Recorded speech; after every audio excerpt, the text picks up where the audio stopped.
Novamente o povo de Israel pecou contra Yahvé, o Senhor. E por esse motivo ele os entregou nas mãos dos midianitas. E a mão de Midian se tornou cada vez mais pesada sobre os israelitas. Por isso, os filhos de Israel construíram para si esconderijos nas montanhas, nas cavernas e nas fortalezas. Sempre que o povo de Israel formava suas plantações, os midianitas, os amalequitas e os outros povos da região leste deles as invadiam. Acampavam na terra e devastavam suas colheitas ao longo de todo o caminho até o sul, nas proximidades de Gaza. Não deixavam nada vivo em Israel, nem ovelhas, nem gado, nem um jumento sequer. Sabe, quando eu li esse texto e quando eu cheguei nesse versículo, eu vi o que era o cúmulo da maldade.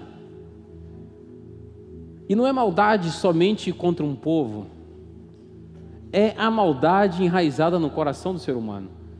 Porque tudo bem que eles eram inimigos e Israel estava plantando, e eles estavam destruindo a colheita, ou de comer de Israel. Sabe, eles não estavam indo para a luta, eles não estavam indo para o embate para querer batalhar contra o povo e matar soldados. Eles estavam na estratégia de fazer aquele povo sofrer. Nós vamos para a guerra e vamos ver quantos soldados nós vamos matar. Não, nós vamos matar ele de fome, no sofrimento.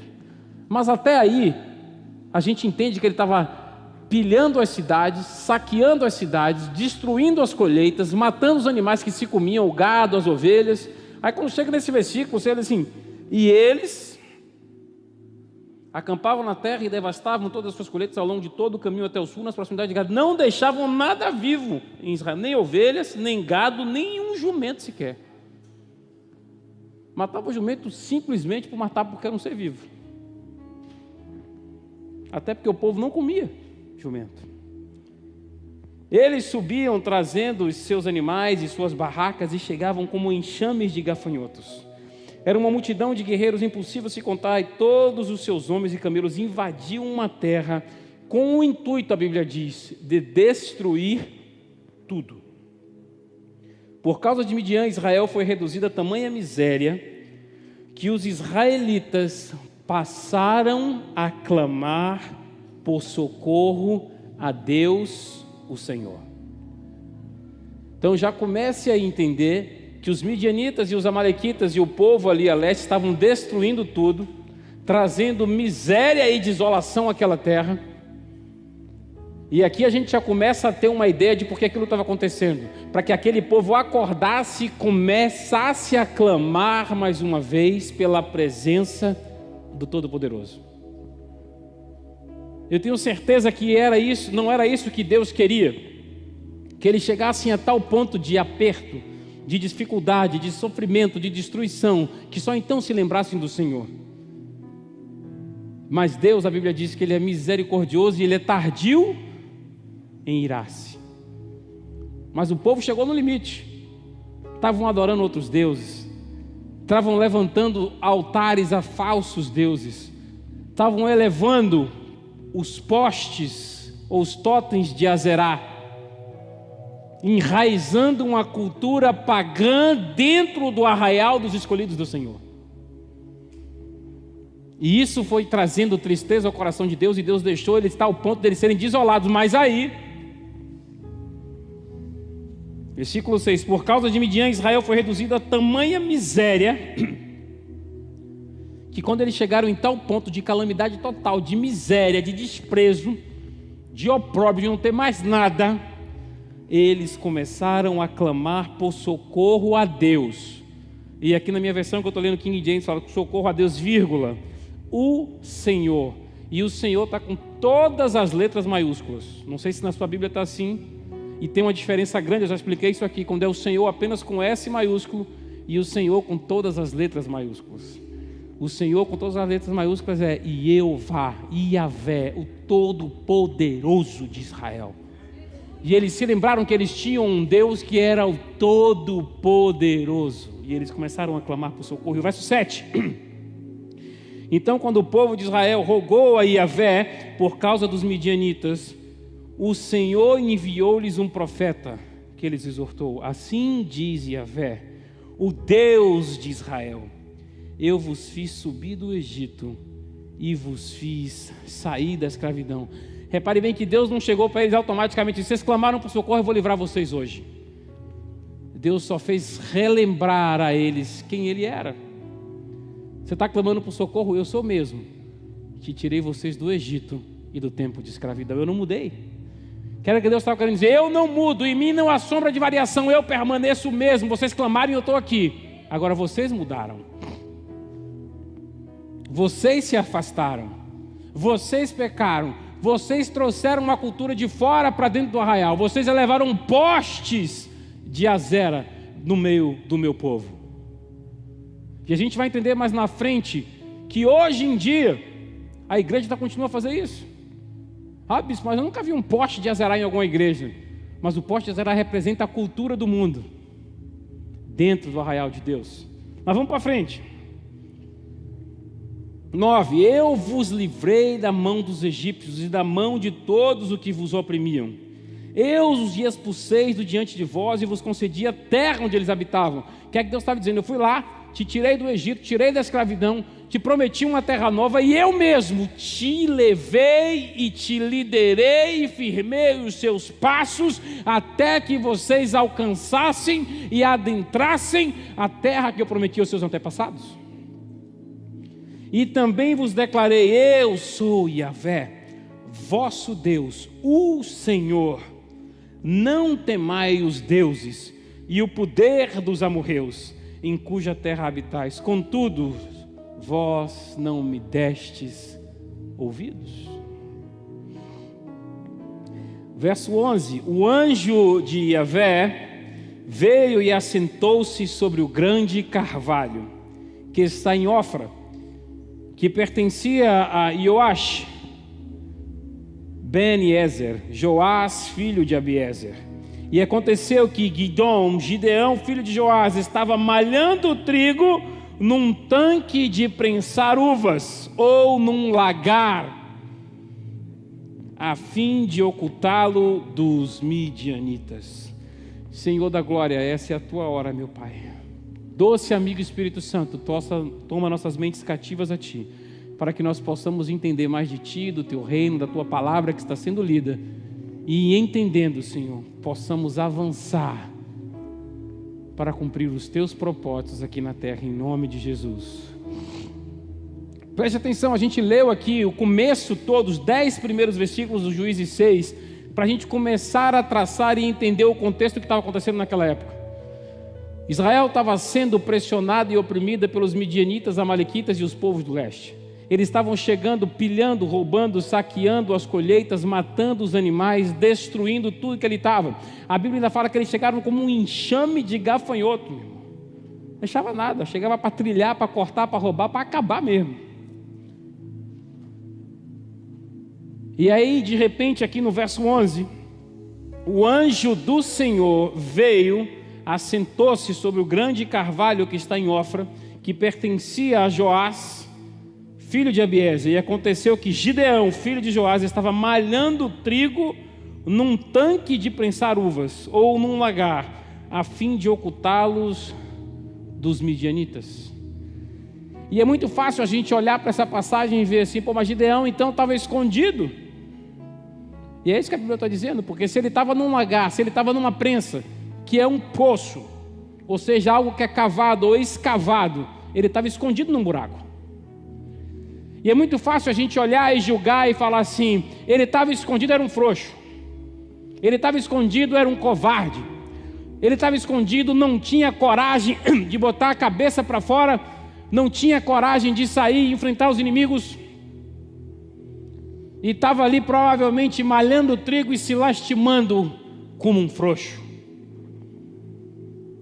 Mas vá prestando atenção,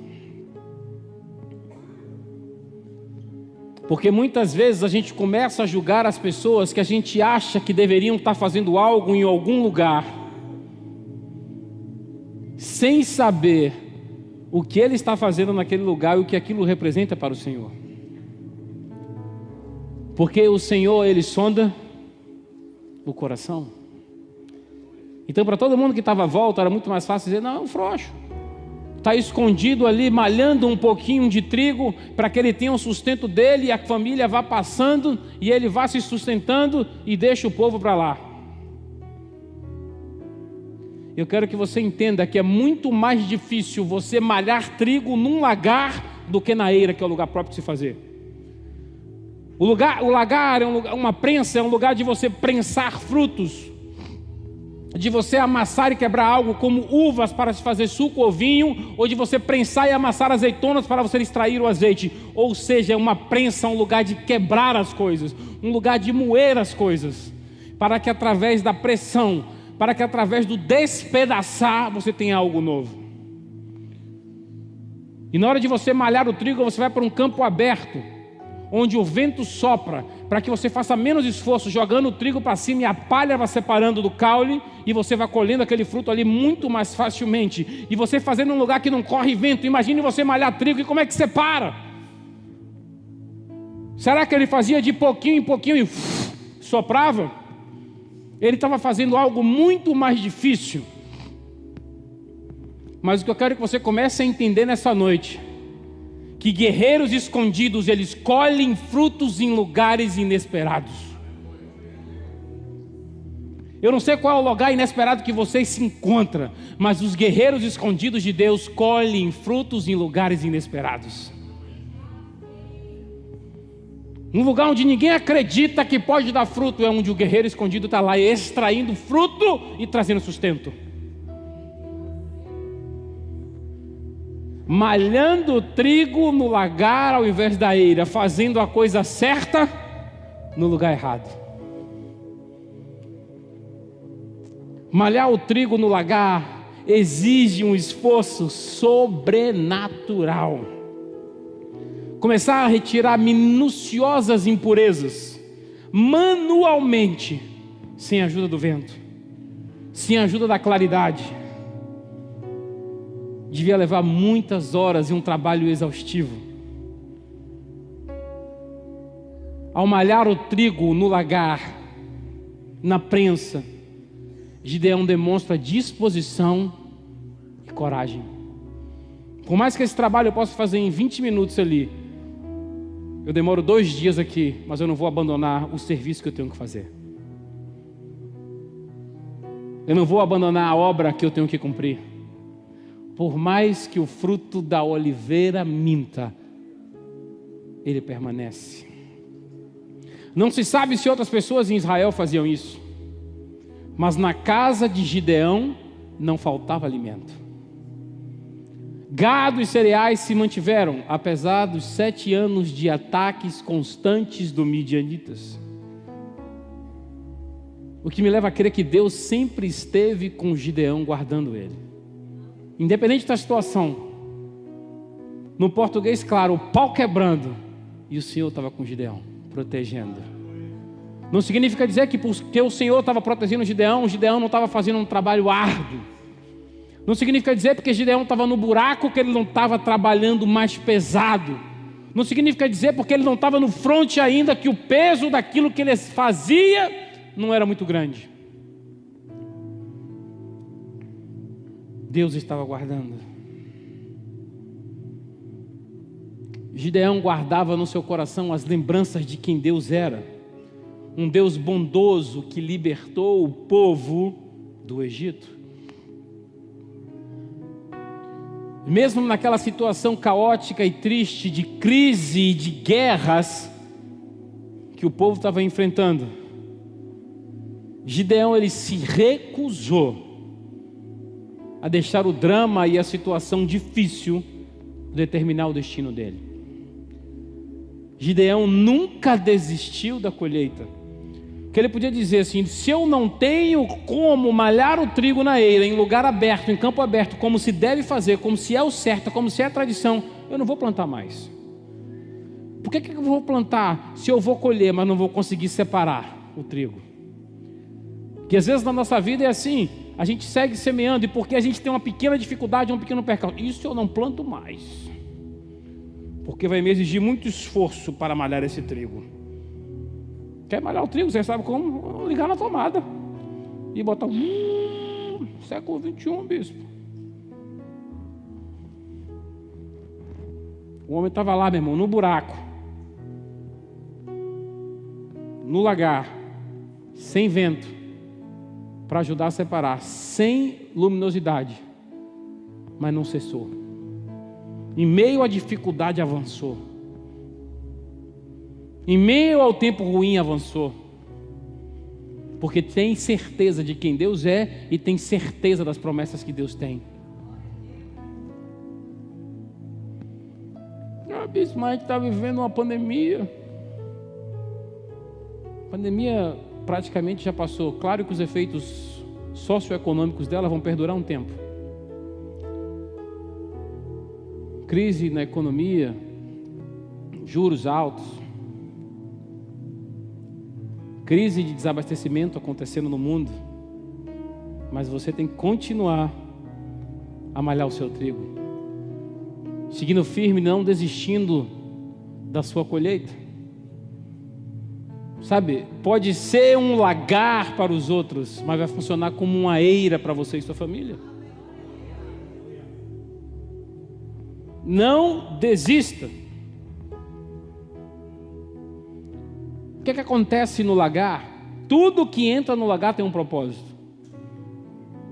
Tudo que entra ali é para ser pisado. Tudo que entra ali é para ser quebrado. Tudo que entra ali é para ser moído. Tudo. Mas é no lagar que você vai fazer a sua colheita. Porque aquilo que era para quebrar, aquilo que era para despedaçar, aquilo que era para moer, vai te abençoar.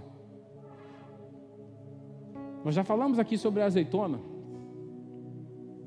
A azeitona, ela vai para o lagar. E para extrair o azeite, que é maravilhoso, a gente gosta de botar ali na comida, usar para cozinhar, comer num pãozinho, numa salada. Tem que passar por uma pressão terrível. Tem que quebrar o caroço.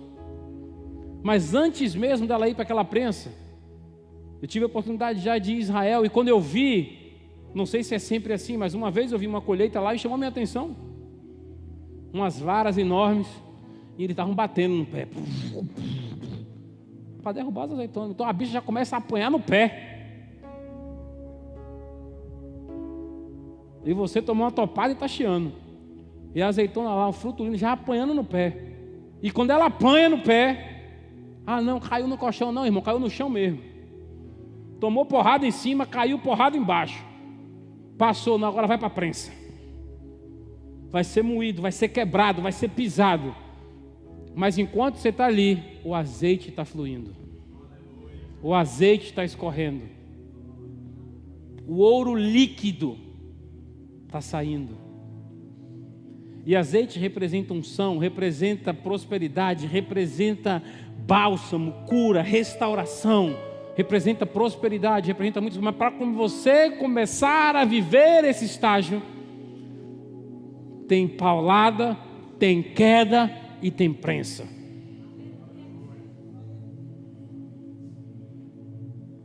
Lembrando que tinham prensas daquela ainda no caso das uvas, e isso a gente não tem como deixar de falar, que elas eram pisadas com os... Porque fulano está pisando em mim. Calma. Se tem um pisando, vai ter que ter uma multidão, meu irmão. Para poder sair seu suco, tem que muita gente pisar. Mas eu tenho que te falar, eu prefiro te falar essa verdade e você entenda, do que você para de te lastimar por aí. Vai pisar em mim. Quando começarem a pisar em você, Deus vai começar a extrair de você o bom perfume de Cristo. Sabe, o suco, o mosto, o vinho que representa a alegria, e o azeite que representa unção, prosperidade e cura. Então deixe de chorar. Então aquele homem ali que muita gente podia julgar, está escondido. Não quer estar na frente, não quer estar no front, não quer estar na batalha, julgando. Muita gente pode julgar. E se a gente for pregar isso aqui sobre o legalismo cristão, é isso mesmo. Porque ele estava escondido. Mas repare bem, verso 12.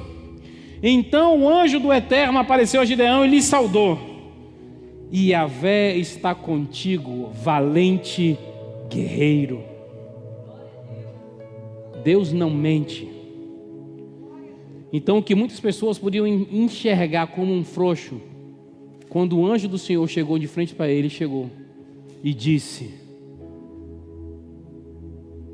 Yahvé está contigo, valente guerreiro. Se só dissesse Deus está contigo, guerreiro, já era bom. Mas Deus está contigo, valente guerreiro. Eu quero que você vá trazendo isso para a sua realidade, para a sua perspectiva, onde quer que você esteja. Deus está olhando para você e dizendo: eu estou contigo, valente guerreiro. Eu estou contigo, valente guerreira. Porque Deus está com você não significa dizer que você pode estar fazendo o que você quer estar fazendo, não. Você tem que ter uma vida santa, para que você continue a caminhar nos caminhos dele e ele te leve a realizar os propósitos que ele quer, que é o que ele fez com Gideão, e ele quer fazer comigo, com você também. Ao que Gideão declarou: ai meu Senhor, se Deus é conosco, por que não sobrevém toda essa calamidade? Onde estão todas as maravilhas que os nossos pais contam e afirmam? Não fez Yahvé subir do Egito? Entretanto agora o Senhor nos abandonou, nos entregou a Midian. Então o Senhor olhou para Gideão e lhe ordenou: vai com a força que tu tens. Isso aqui eu achei lindo, porque Deus não chegou para ele e falou: vai Gideão, com a força que eu te darei. Vai Gideão, com as ferramentas que eu vou desenvolver em você. Vai Gideão, porque uma multidão vai te acompanhar. Deus olhou para ele e falou: vai com a força que você tem. Porque quando o Senhor nos criou para os propósitos que a gente tem que cumprir aqui, Ele já colocou dentro de nós as ferramentas e a força necessária para chegar onde a gente precisa chegar. Ah, bispo, eu não cheguei ainda. Aí já é o problema da frouxidão sua. Porque Deus olhou para mim e disse: vai na força que você tem. E quem é que você acha que colocou a força em Gideão? O Senhor Todo-Poderoso.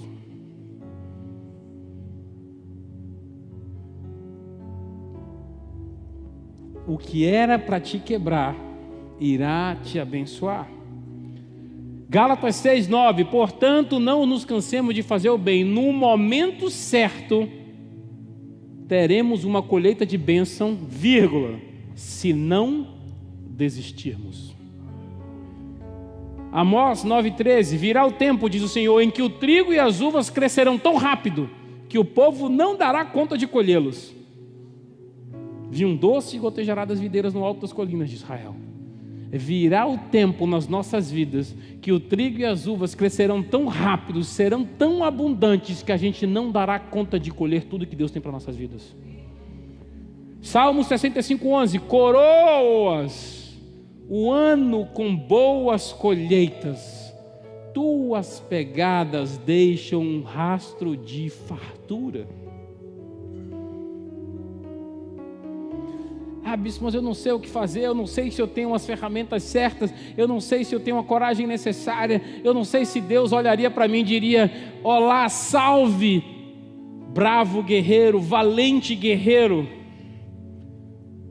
Guarde isso no seu coração hoje e não se esqueça mais dessa palavra. Sirva a Deus com o que você tem e Ele vai cuidar do que você precisa.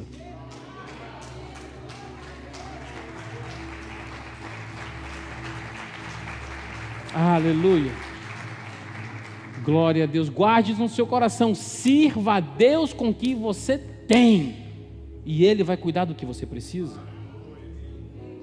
Mas para isso você tem que saber quem você é. Para isso você tem que ter certeza da sua identidade. Para isso você tem que ter certeza de quem você é filho, que é do Deus Todo-Poderoso, porque a identidade precede o destino.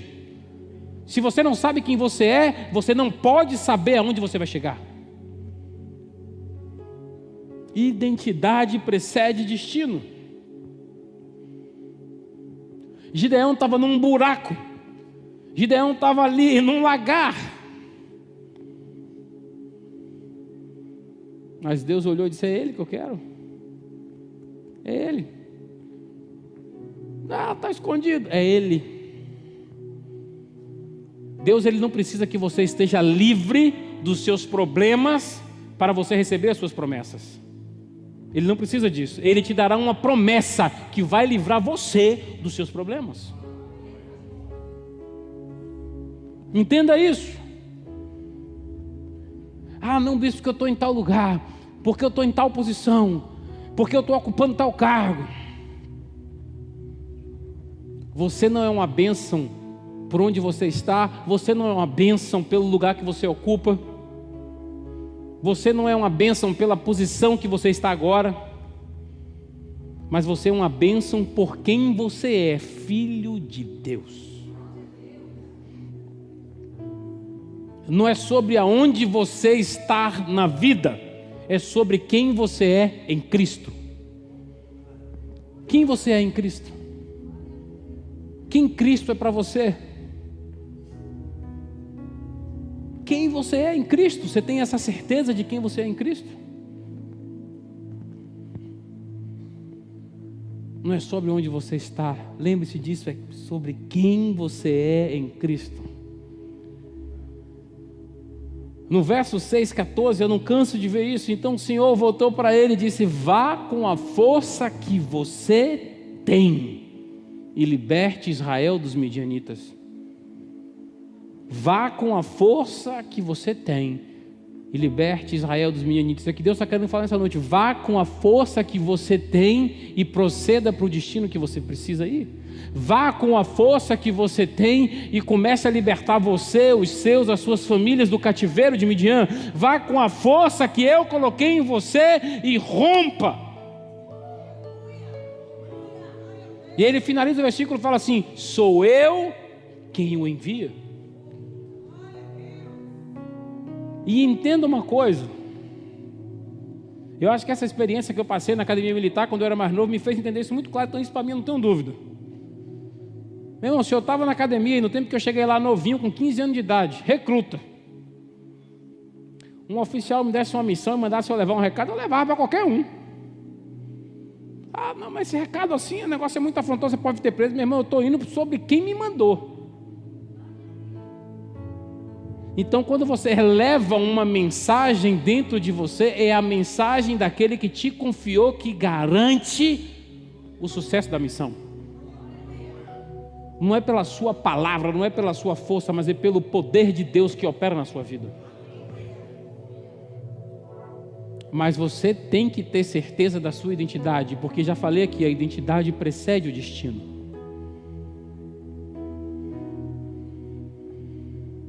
As ferramentas e a força que você precisa, Deus já colocou dentro de você. Repare que no texto Deus não diz: vá na força que eu vou te dar, vá na força que você vai desenvolver na caminhada, vá no dia a dia comigo que o seu crescimento vai te mostrar onde você vai chegar. Não, Deus já afirmou direto: vai na força que você tem. Porque quando nós fomos criados por Deus, Ele já nos recheou dos pacotes daquilo que nós necessitaríamos. A caminhada você vai desenvolvendo outras coisas, claro, mas você já tem dentro de você. Na sua caminhada você expande aquilo, cresce, mas já está dentro de você. As ferramentas e a força necessária para cumprir os propósitos de Deus aqui na terra. E o curioso é que Gideão, ele estava no secreto. Gideão, ele estava no privado, escondido, malhando, e com certeza para Deus ia olhar para ele e dizer: você é um valente. Ele estava ali naquele tempo, enquanto ele malhava aquele trigo, naquela dificuldade, naquele esforço sobrenatural. Eu tenho certeza que no coração dele ele estava constantemente adorando ao Senhor, porque senão Deus não viria até aquele lugar, mandando o anjo do Senhor àquele lugar, para estar visualmente com Gideão. Quando Gideão entendeu quem estava com ele, ele falou: misericórdia, eu vou morrer.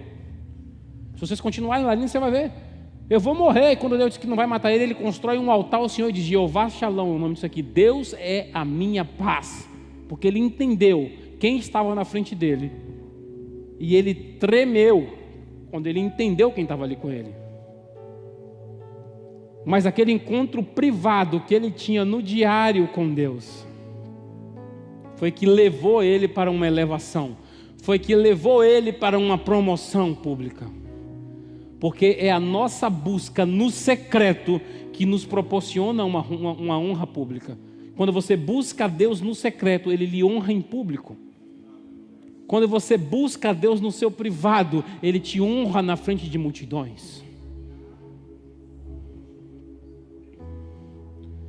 E a Bíblia diz que Deus chegou para ele e deu a missão, que você vai libertar essa terra dos midianitas.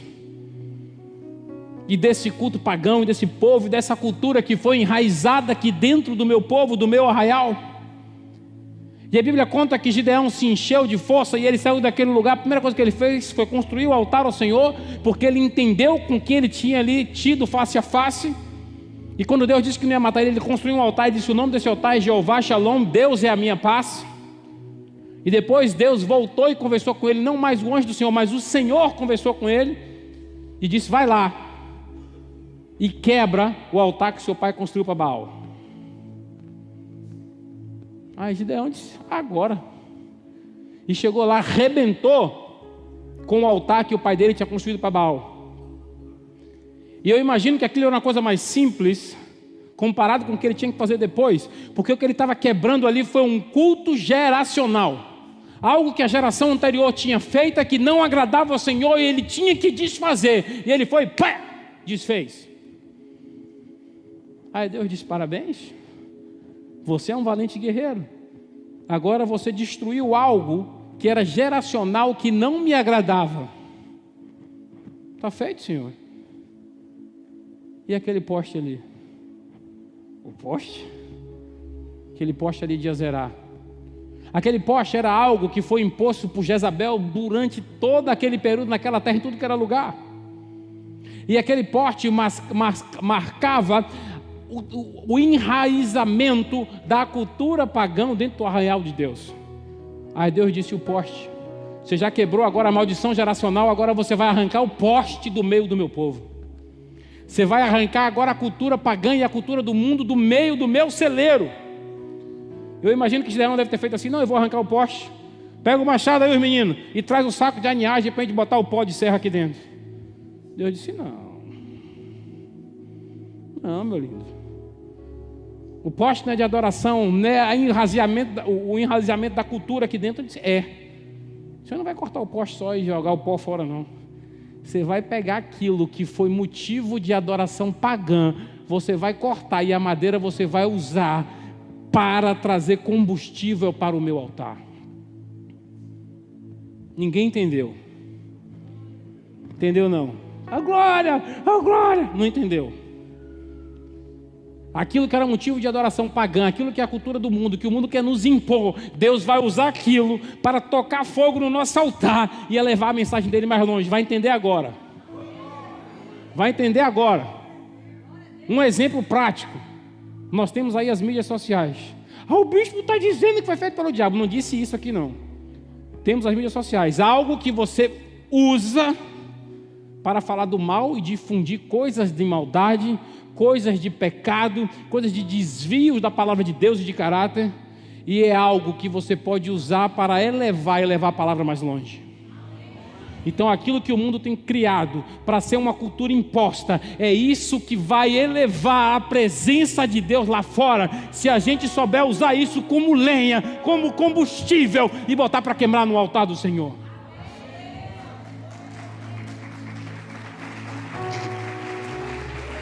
O que o mundo quer impor de cultura, é o que a gente vai aumentar e usar para aumentar o altar e o fogo. É o que a gente vai usar para aumentar o nosso futuro e o nosso destino. Para nos dar uma plataforma maior, mais ampla e mais alta, para que a gente possa falar mais do Todo-Poderoso. Tenha certeza de quem você é. Creia na identidade que Deus te deu. E saiba que Deus vai cumprir os propósitos dele na sua vida e através da sua vida. Nunca se esqueça que identidade precede destino. Nunca se esqueça que você tem que servir a Deus com o que você tem, e Ele vai cuidar daquilo que você precisa. E nunca se esqueça que não é sobre onde você está, é sobre quem você é em Cristo. Amém? Entendeu? Glória a Deus. Fica de pé, igreja.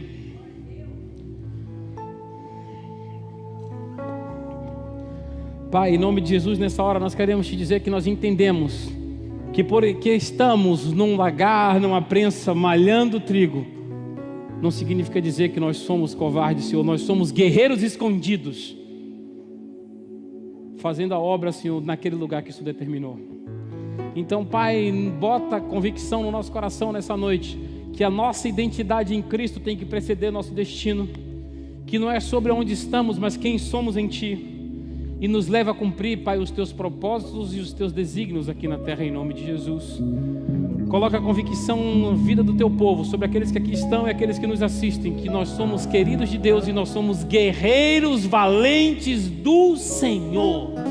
Assim como o anjo do Senhor chegou e viu Gideão e disse: salve, guerreiro valente de Deus.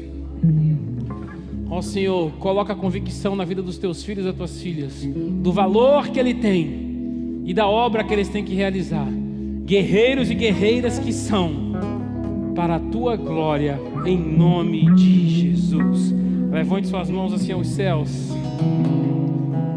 Que a graça do Senhor Jesus, o amor de Deus e a comunhão do Espírito Santo sejam sobre todos nós. Amém, amém. Que o Senhor nos dê uma semana de vitórias e uma semana abençoada, em nome de Jesus.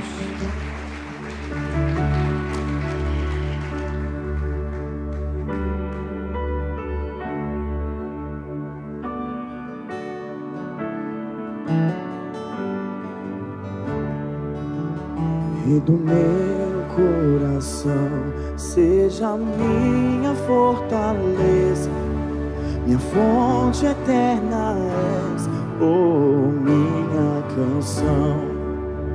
Rei do meu coração, seja o meu esconderijo, razão do meu viver, oh minha canção. Tu és bom, oh, oh, Tu és bom, bom, bom.